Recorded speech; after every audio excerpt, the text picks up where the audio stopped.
Hello, good evening, everybody. Thank you for joining me. Just checking that you can hear me because I didn't realise until the end of our Sunday catch up that people were saying that they couldn't hear me very well. And I've no idea why, because I had all of the microphones and everything on, but clearly a few people were saying it. So it wasn't the individuals.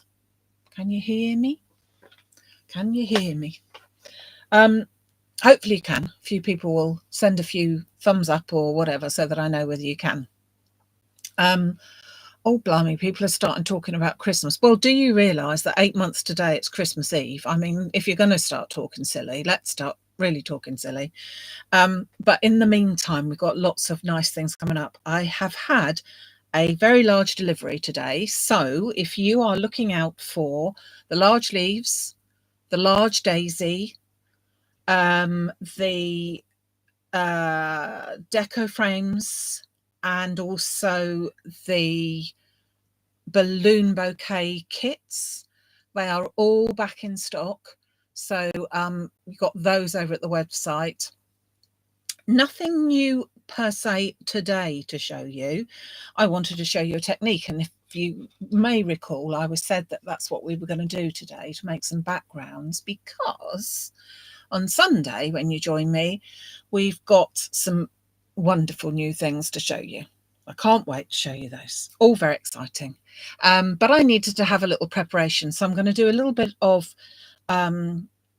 background making. And whilst I think about it as well, the week after next, we will be in May already, as someone said, time to sort of think about Christmas. But in the meantime, the subscriptions for the monthly card kits, which will be launching on May the 5th, Sunday, May the 5th, the subscription information and everything will be going out just after the weekend. So on Monday, Tuesday. So look out for those, so that for those people that are subscribed to those kits. We're actually going to be doing a charity kit this time. More about that when on Sunday. Tell you a bit more about that on Sunday. But first of all, let's make some backgrounds. Okay. So, oh, goodness me, I have no idea why Di Cunningham wants to say that she's got the tenor ladies at the ready for this. Is that right? Maybe not. Maybe not. So what I said I wanted to do was some backgrounds. Now, first of all, I have got already cut out some square pieces. They happen to be watercolor cards. The reason why I've done watercolor card is I feel that it's a better thing for what I wanted to do, but you could use good quality card. I used not good quality card, and we ended up, let me just show you with what we ended up with. All, yeah, that's not good, is it? Look, no, you can't really work with that, can you? So I would suggest that we try and do some good quality cards, and I've cut them out to 14 centimeters square because that's what I want to use on Sunday. So all of these backgrounds, I will be making cards out on Sunday with them. And I wanted to first of all do 2 lots with Distress Oxides and Distress Inks. So today is really all about information. And I'm going to make the cards in exactly the same way, but I'm going to make one of them with Distress Oxide inks and one of them with Distress inks, both made by Ranger. I'm sure that you are familiar with them and probably have some of them, whether you use them very much or not. But I thought we would just show you how the same plan is going to come out and how different they're going to look.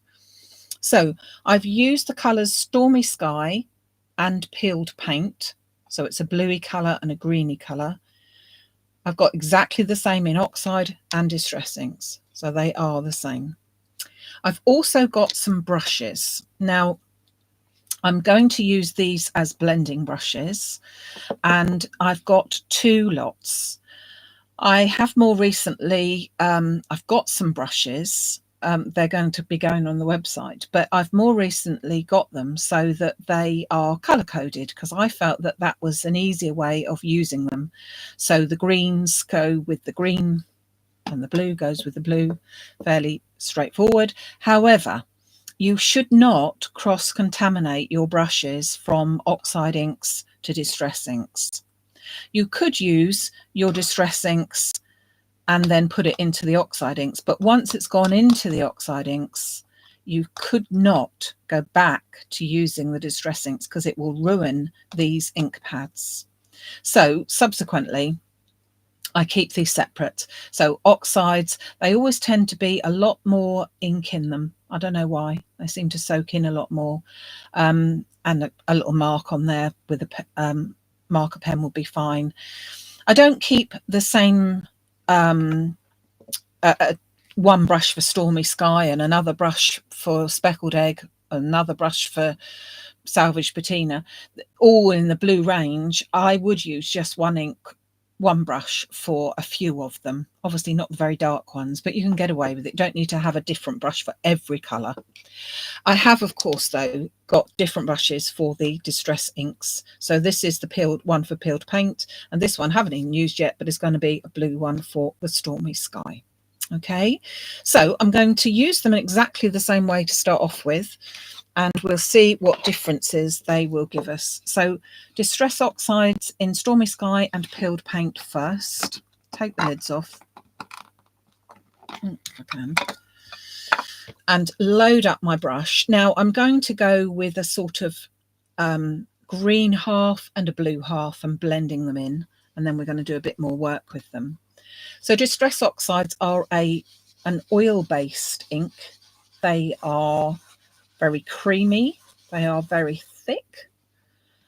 They end up with a sort of a chalky finish to them. So they're an oil base, which makes why you can't then put this brush into your other brush without ruining into your other ink pad without ruining it.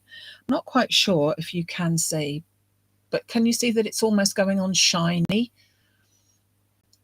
So that is how that you will tell with that.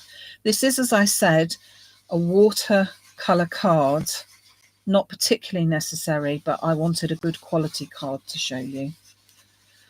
So blends really well. The oxides really blend well.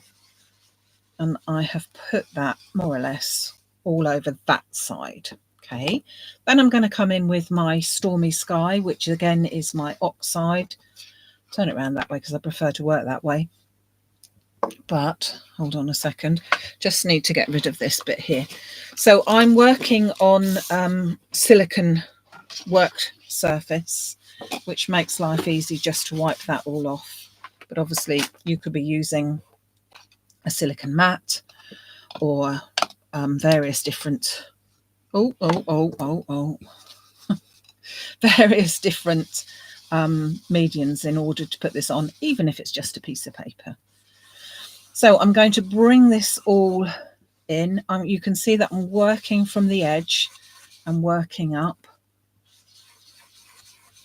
and this is going to be quite wet. It will take a while to dry, so that's another thing to look out for. And I'll put that up to the blending line, so just blend that in a bit, and then I'm going to use my green one again to just try and blend that in a little bit more. So I'm just going over that line where the two met, and then just blend that in, then come back in with my Stormy Sky and just blend that in a bit. Okay, so that is just with that oxide inks. So I'm going to put that to one side for a minute, and then I'm going to come in with exactly the same thing. Just wipe this surface over again, and same colour piece of card, but now I'm coming in with exactly the same, but they are distress inks, not the oxides. So I'll bring my green in first. Now I don't think that the distress inks blend so well I think that you've got to work a bit harder with them because they're not so wet, but therefore they dry that much quicker. I think they also give a much more solid colour. So again, that's how I take it, but you might find something different. And obviously all the different colours, there's loads of colours. They maintain that they've stopped doing all the different colours, but I bet there's something else in the pipeline. So just going around, not doing anything special other than just coming in and working that like that. I'm just going to wipe this bit off here. And then turn that round and bring my blue Stormy Sky just like we did before.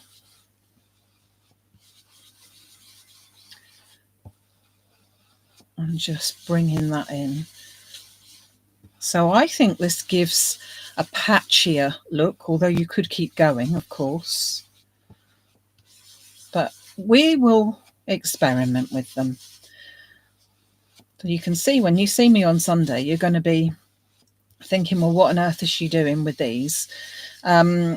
So you need to come and join me on Sunday at 6 o'clock for those, but not least for the fact we will see them quite transformed. And although backgrounds look a little bit odd to start off with, they can look really fab with the right sort of way about it.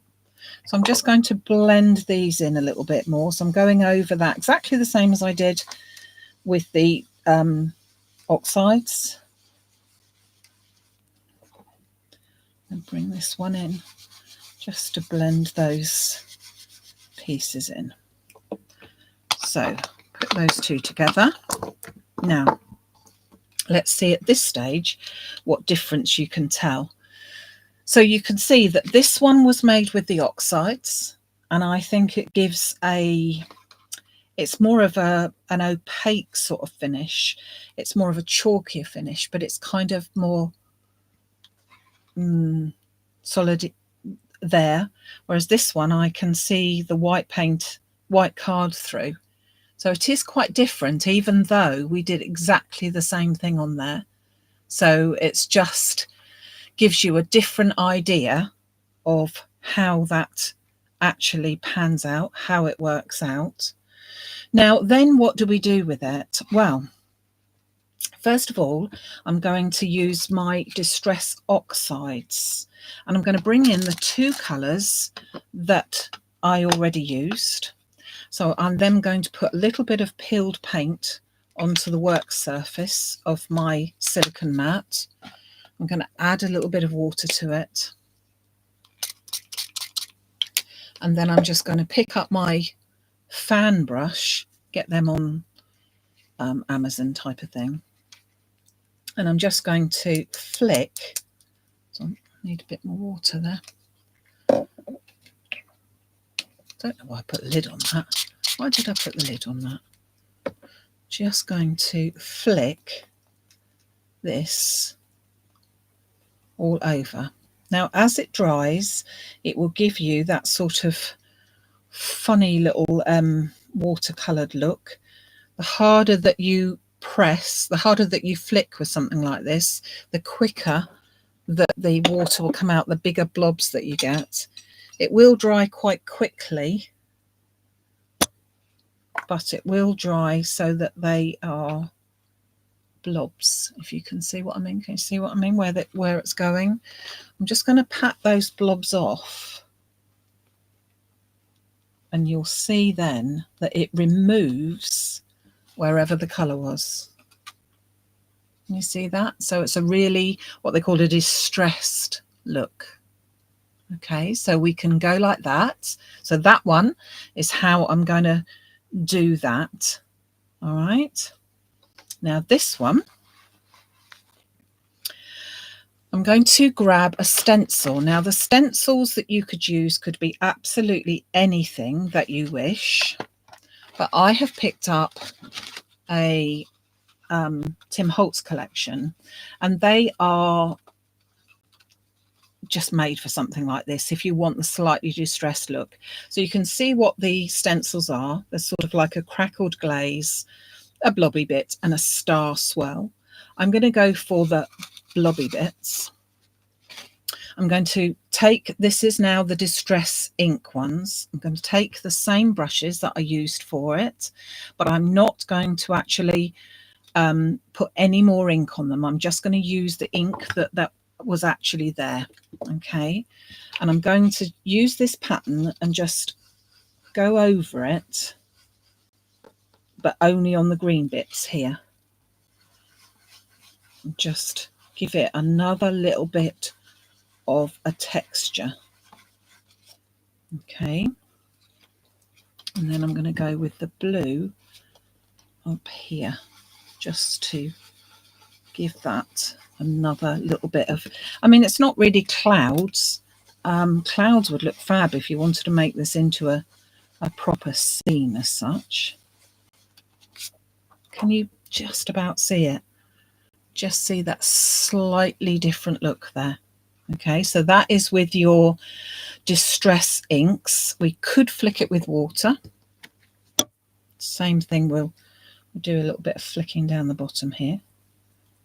So this time I flicked it with water rather than colour. So that's all going to go on there. Let's just leave that one and see how that one, this one I removed the ink. So you can see again the difference, that one that I've removed it, and this one I'm going to allow it just to sit there. Okay, so just put that behind me. And then put them to one side. Then we're going to make another background, so a different way. Whoops, sorry, I'm just going to clear my ink. And this time we're going to use good old-fashioned pixie powders. Now, you may have heard of pixie powders before, so I've got my cards there. And they come in a variety. So they are a sort of, I don't know what they call them now. I was going to say interference, but it isn't interference. They do, various different companies have all these, but I do think that Brushos were probably the first thing to come out, and then these pixie powders. And then we've got these ones, which are lovely as well, which are pixie sparkles. So it's the same thing, but with different sort of like a little sheen to them. So I'm going to bring in this one, which is called Blue Wish. Now, the best way that I found, there's two ways that I like to use these. There's either spraying it with water first and then adding the pixies, or you can do it the other way around, that you do the pixie powder first and then spray it with water. But I'm going to do both. So I'm going to put water onto there. I'm going to turn it over, and hopefully by turning it over you try not to let it the paper doesn't warp as much. So I've wet my piece of watercolor paper. I'm now going to take my Blue Wish, which I will have some of these up on the website for the weekend, and that will be on a special offer, buy one and get one free.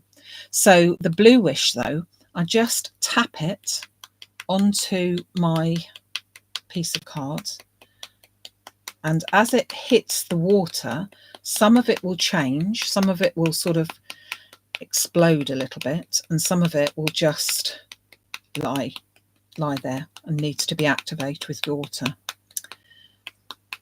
So the crucial bit with this is that you must tap it rather than sprinkle it, because you would get complete and utter blobs then. In fact, let me just grab a piece. We'll do a bit like that in a second. So I just want to have a little bit more oomph on there. So I'm just going to take my water. Can you see now that when I put more water on it, it activates even more? So you've got that really, it's very pretty. And I'm just going to let that run. I think that would look nice too. I know you don't know what I've got in mind, but I think that would look rather nice. So I'm just going to let that just run like that. I could dry it, but I find that it dries flatter if I just leave it. So I'm quite happy to leave that. So let me just pop that to one side as well. Now, if I just show you on here, so this is a scrap bit of watercolor card. Let's do exactly the same. Let's spray it on one side, then on another, and then let's really shake the pixie powders so that you can see that I'm doing a bit too much really. And we'll add another couple to it as well. So we'll add, not this one, sorry, Blue Lagoon we'll add to it as well. And if we put it in big blobs, you can see, oh God, this is going to be a mess. You can see that if you just shake it like that, you end up with those great big blobs that haven't had anything. They'll fall off or they're set, but you might get quite a good look. But you can see, look at the colours on there. But I've still got lots of blob. We don't want lots of blob. What you could do to rescue this piece is actually paint it in.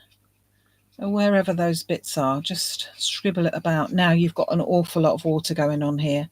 It's a very vibrant colour, and it certainly isn't the colour that I want for my what I'm going to do. But that's, if you put too much of your pixie powder onto your piece of paper, that's what you're going to end up with. A real, yeah, not a hot mess. It's not a hot mess. It's just, wow, that's a colour and a half, that is. So let me just take off the excess here. Good job I've got these microfiber cloths. I get these from Tesco's, 3 for £1, or from the pound shop type of thing. I mean, it's still very pretty, but you can still see that it is very blobby, and we don't really want to be working with something as mucky as that now, do we? Hey? So yeah, not really. So we've got one more bit that I wanted to show you. So let me just wipe this off again. I have to protect this because this will go everywhere, as you can see. It will activate it. The powder is nothing until you've activated it with the water, and then you'll find pixie powder goes a long, long way. And also that pixie sparkle's lovely. Got a lovely little sparkle finish to it. Okay, so we've got one more piece of paper. Not paper. Yeah, paper left. And I wanted to do some distress inks again, but go very, very subtle this time. And that's bundled sage and old paper. And this time what I'm going to do is actually,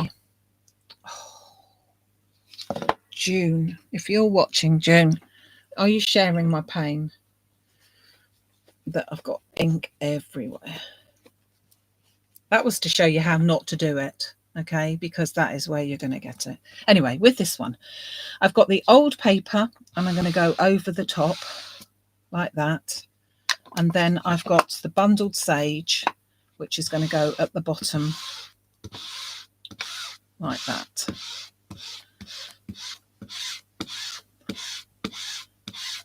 Just want to actually colour it in. So because I've got slightly textured card here, it picks it up quite nicely, but I do want it to be so that it is a solid colour. And then I'm going to blend the two by going over that middle bit like I did before. So it gives you a sort of graduated colour. Now then I'm going to grab, but I can't see what I did with it. Going to grab, oh, I'm looking for some tissues and I can't see them for looking. Hold on.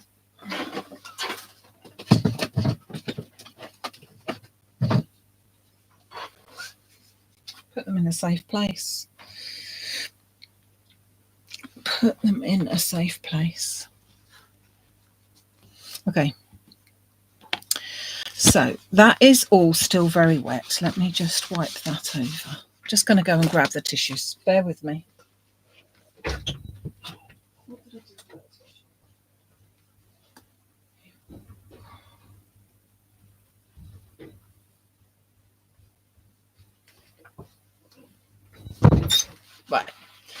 So I've got some tissue paper. Now this is kitchen roll. So excuse the name on it, that's irrelevant. Hopefully we won't get that word out there. But where you've got kitchen roll that's got a pattern, if you then press that onto, I'm not pressing the words on it, if you then press that, that will give that pattern. Can you see now that that's taken up that pattern that was on the tissues, because it's pulled away the ink. If you can see, whoops, see what I mean? That it's giving it sort of like a texture, but you haven't done anything with it. I'm just picking up. So wherever I go with this, it will pick up the ink and remove the ink, but gives me at the same time a really different pattern. So next time you go and get your tissues, you've got to make sure you've got one with a nice pattern now, because that will give you a really nice texture there. Then I'm going to do a little bit of layering. I think I need to just dry that a second. I wouldn't ordinarily dry it, but I'm just going to dry it with a heat gun just to hasten this up a bit.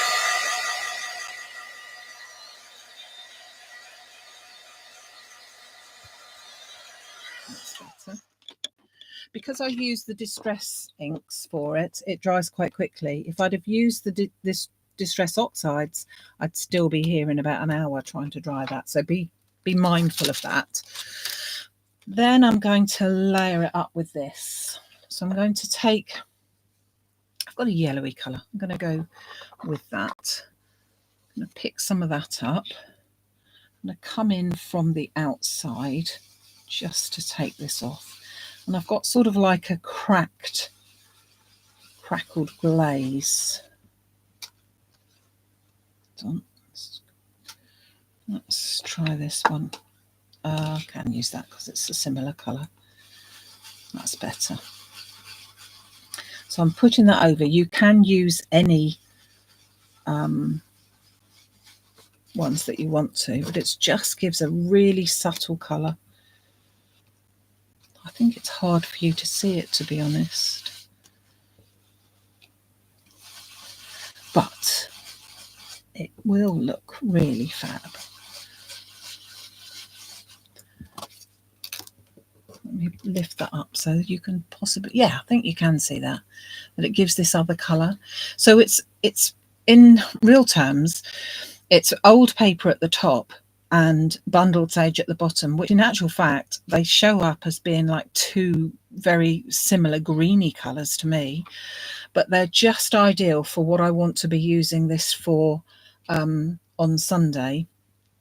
So I can keep layering up, I can keep using this one, and what we could do with that, we'll take a little corner, try and have a cleanish corner of my pad. I will pop that into water, squeeze that out a little bit, and then I'll pop that over my work here and see what we come up with that. So each time I'm putting the water on, I'm actually taking the ink off. I think it's a little bit, yeah, not so ideal on there. Can't see that one quite so well. So just playing about. I like to play about. Put a bit more ink on there maybe instead. So there's all sorts of ways. We want subtle colours for what we're going to do, but we also have one more that we're just going to do. You see that a little bit more now. Shows up a little bit more. One more colour which is going to be really vibrant. So that's all distress inks. You can see the difference that we've got of putting it by rubbing the whole thing on. So that's that one. Then we've got the oxide inks, which are giving a more solid colour. And then we've got this one, which you can see now that's dried. And because it's dried, it's got sort of little more coloration where I've taken the colour right out of that. So again, that's a different look. And then one more, just put these to one side a second.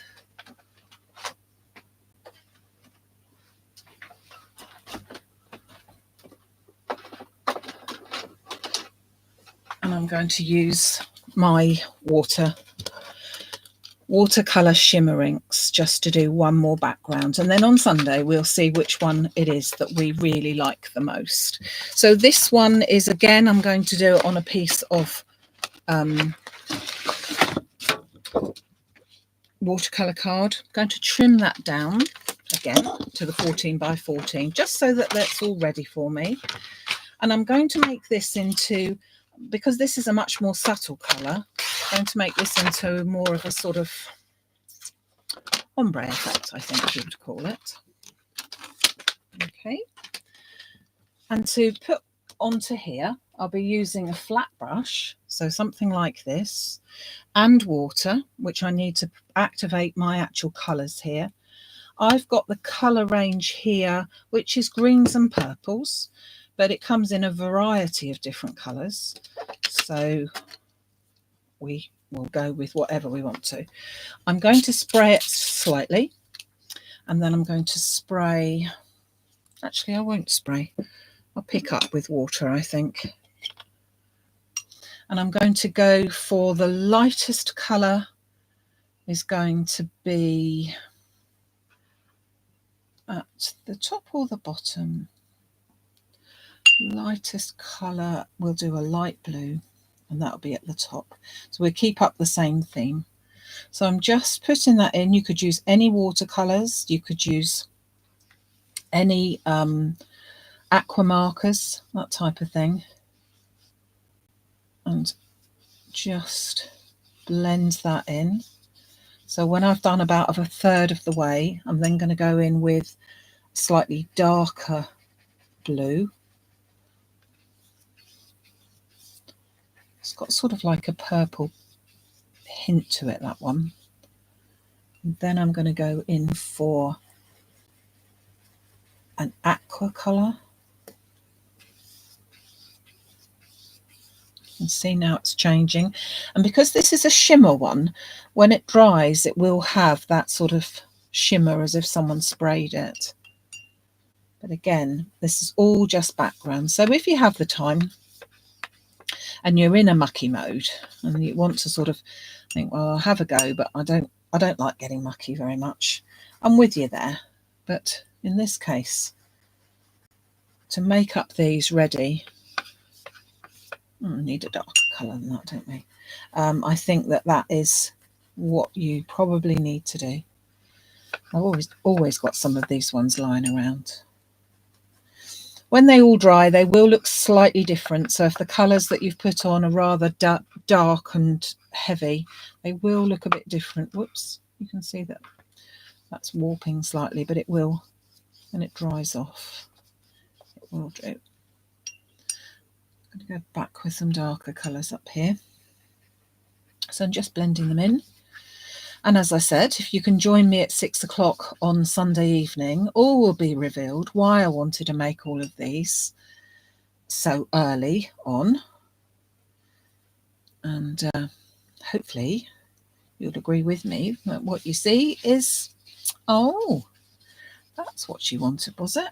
So this is blues and purple, greens and purples, but I think there's some nice mauves in there as well. I am blending rather than changing, and I'm going over now, just blending them all in. If you use a cheap piece of card for this, you will find that it will start to,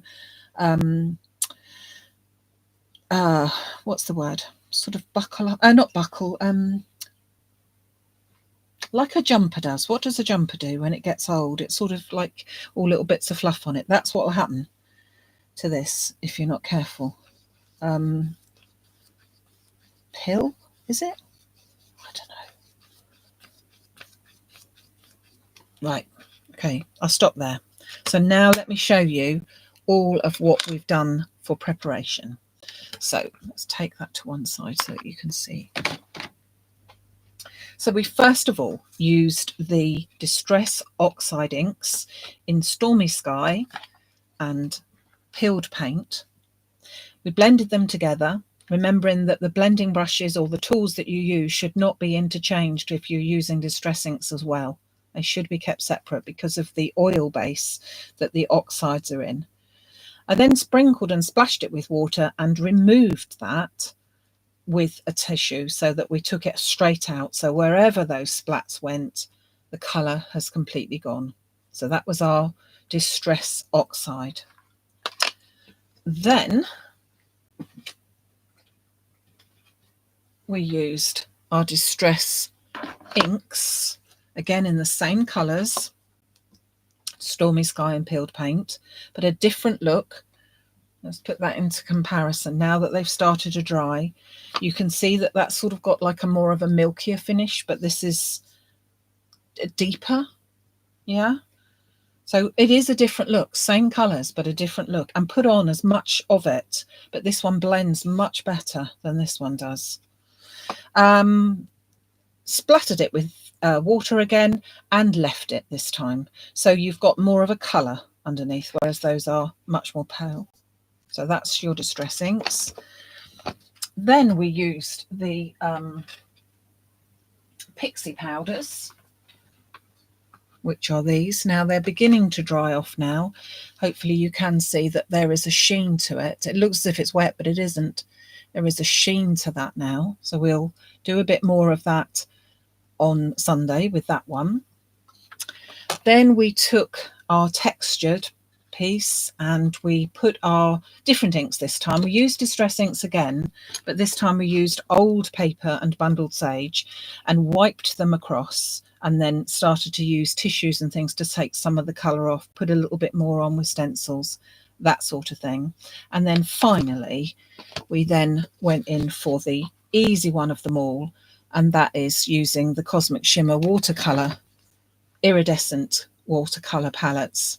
Comes in all different colours, but this one is the greens and purples, just to give ourselves a different look ready for Sunday. Having said all that, of course, you can get some lovely background papers, which I will also have on Sunday. So it's a bit of an extravaganza on Sunday, Sunday the 28th. I do hope that you can make it. Lots of new things to show you, lots of new products, and we will be using all of the things that we've made here today to help us in our quest for some lovely different things. Okay, so that's it for today. Thank you so much for joining me. Look forward to seeing you if you possibly can. Oh yeah, don't forget the thumbs up right down here. Now, yeah, we're a bit pickled now. It's that one that did it. If I hadn't done that one, it would have been fine. But I hope you can join me, show you some other ways of using them, and look forward to seeing you on Sunday at 6 o'clock, the 28th. And I think that's about it. Have a good rest of the evening and rest of the week. Oh, Lincoln Craft Show. That sounds good, Teresa. Wish I was coming with you to that. That would be good. But I'll have my own little craft show here. So, yeah, look forward to showing you all that. Okay, take care till then, everybody. Thank you so much for joining me. See you soon. Bye.